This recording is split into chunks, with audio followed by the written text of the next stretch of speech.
New data from Pew Research says a record 17% of registered voters in the state of Florida are classified as Hispanic. That's about 25 million people, about 2 million more than in 2016. Well, it's without a doubt a critical voting bloc in a critical battleground state. Joining us now, Dr. Eduardo Gamarra, professor of political science in the Department of Politics and International Relations at FIU.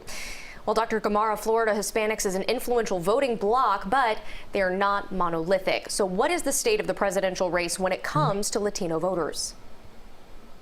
Well, that's a very difficult question to answer given the pluralism of this community.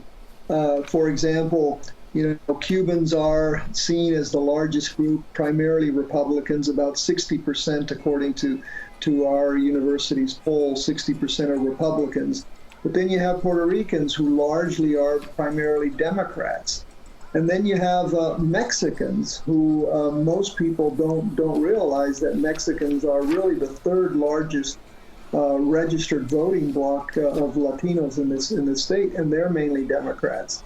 And then if you go on down the line, there are Colombians and others who basically have historically been Democrats, but now appear to, in some measure, be moving toward the Republican Party. So it's very difficult to kind of predict how the Latino vote as a bloc will move when you have so many different segments and different interests. Professor Gamarra, first of all, let me correct myself on the numbers. 2.5 million Hispanics in Florida, up from 2 million in 2016. I want to talk to you about Hispanic men. The president seems to have a lot of support among Hispanic men, more than with the Hispanic women. Should Biden be concerned, and what appears to be driving support among Hispanic men for the president? Well, there's a lot of speculation around that, Elliot. For example, there was an article a few weeks ago about Mexican men supporting the president. And let me just give you I think what in some part explains this.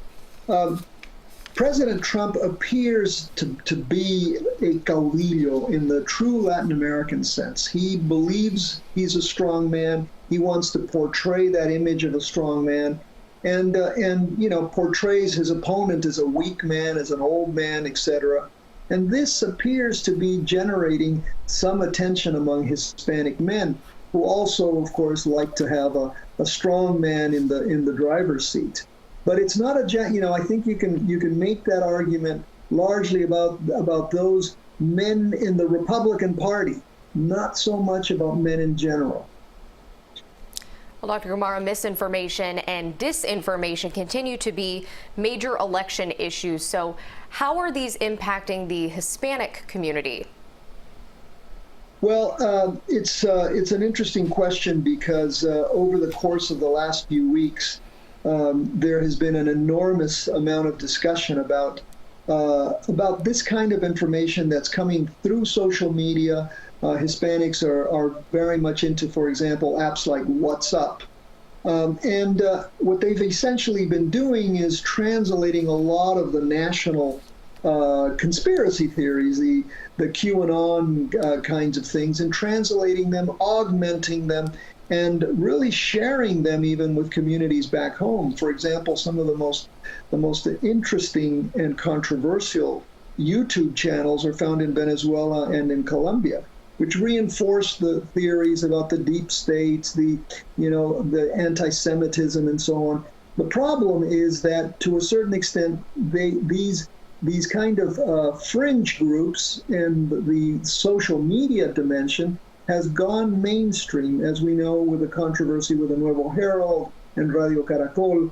And that's where I think we need to be concerned, because it's when these fringe ideas become mainstream.